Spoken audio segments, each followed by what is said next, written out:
Est-ce que Tonton Danzo est-il vraiment méchant? Oui, mais je vous explique. Tout d'abord, contrairement à Orochimaru et Madara, Danzo n'agit pas par désir de domination ou idéalisme messianique. Il ne pense qu'à une seule chose, la survie de Konoha à tout prix. Danzo est le produit logique de la volonté du feu. Il est peut-être même le personnage qui l'applique avec le plus de cohérence possible dans tout l'œuvre. Pour le personnage de Danzo, les sentiments sont un luxe dangereux, la morale est secondaire face à l'efficacité. Le sacrifice individuel est acceptable pour la survie du village. Rappelez-vous comment son maître est mort.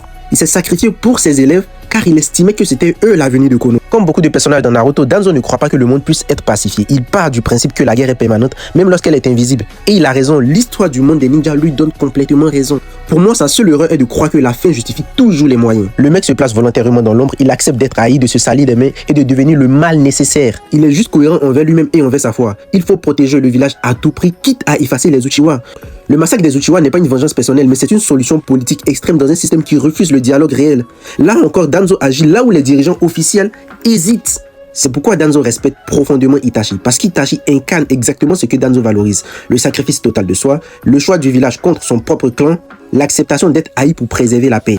Danzo ne voit pas Itachi comme une victime, il le voit comme un ninja parfait. Celui qui place la mission au-dessus de tout, même de la vérité. Pour moi, le drame de ces deux personnages, c'est que là où Danzo assume le rôle de monstre, Itachi le vit comme une damnation personnelle. Danzo est prêt à vivre sans amour. Itachi, lui, en souffre jusqu'à sa mort. Tous deux sont les héritiers et les victimes de cette idéologie boiteuse qu'on appelle volonté du feu. Si on sort du filtre des émotions, soyons honnêtes, est-ce qu'un village comme Konoha pourrait survivre sans des personnages comme Danzo?